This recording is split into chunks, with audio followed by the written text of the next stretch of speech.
Bonjour, aujourd'hui nous allons apprendre à faire un tableau sur Word. Pour créer un tableau, commencez par vous positionner à l'endroit où vous souhaitez que celui-ci soit sur votre document. Ensuite, allez dans l'onglet Insertion, puis cliquez sur Tableau. Ici, vous pouvez choisir le nombre de colonnes et de lignes qu'aura votre tableau. Je veux que mon tableau ait 3 lignes et 4 colonnes, donc je sélectionne 4 carrés dans la hauteur et 3 carrés dans la longueur. Votre tableau apparaît sur la feuille et vous n'avez plus qu'à remplir celui-ci avec les informations de votre choix. Lorsque vous complétez votre tableau, vous pouvez parfois avoir besoin de rajouter une ligne ou une colonne.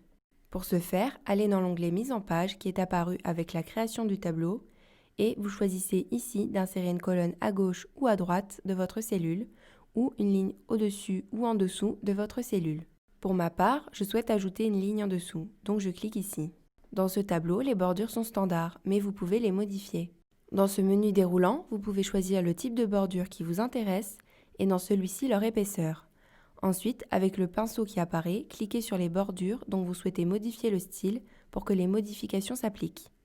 Il est aussi possible de modifier la couleur des bordures ici. Choisissez une couleur parmi la palette et ensuite, avec le pinceau, cliquez sur les bordures pour modifier la couleur. Lorsque vous avez fini de modifier les bordures, cliquez ici pour désactiver la mise en forme des bordures. Il est possible d'appliquer une mise en page rapide à un tableau en allant dans l'onglet Création du tableau. Lorsque vous cliquez sur la petite flèche ici, vous pouvez choisir la mise en page que vous souhaitez pour votre tableau. Pour ma part, je choisis cette mise en page, donc je clique dessus. Parfois, vous avez besoin de modifier la taille d'une ligne ou d'une colonne. Ici, je souhaite que cette colonne soit plus large que les autres, donc je clique sur cette bordure et je l'étire vers la droite.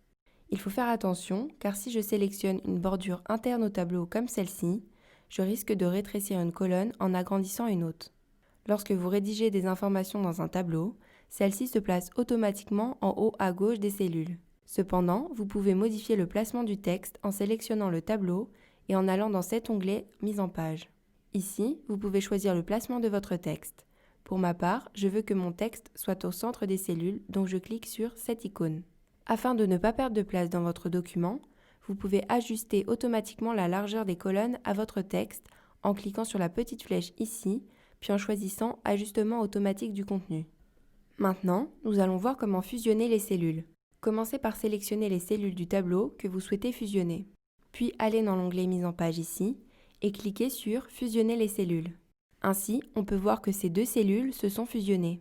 Si vous souhaitez fractionner les cellules, l'opération est aussi simple. Rendez-vous sur la cellule que vous souhaitez diviser, puis cliquez ici. Une fenêtre s'ouvre et vous pouvez choisir en combien de colonnes et lignes vous souhaitez fractionner la cellule. Cliquez sur le bouton OK quand vous avez fini et la cellule se fractionne. Pour déplacer le tableau sur votre document, cliquez sur cette icône et glissez avec votre souris en même temps à l'endroit où vous souhaitez qu'il soit. Pour finir, nous allons voir comment supprimer une ligne du tableau, puis une colonne, et en dernier, le tableau en entier.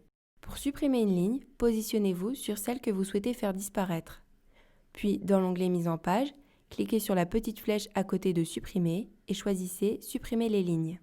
Si vous souhaitez supprimer une colonne, répétez la même opération, mais choisissez Supprimer les colonnes. Pour supprimer le tableau en entier, vous pouvez soit le sélectionner et appuyer sur la touche Supprimer de votre clavier, soit effectuer la même démarche que précédemment, mais choisissez à la fin Supprimer le tableau. La vidéo est terminée, vous avez appris à créer, modifier et supprimer un tableau sur Word. Nous espérons que cette vidéo vous a été utile et si vous avez d'autres questions sur le sujet, n'hésitez pas à laisser un commentaire et nous y répondrons.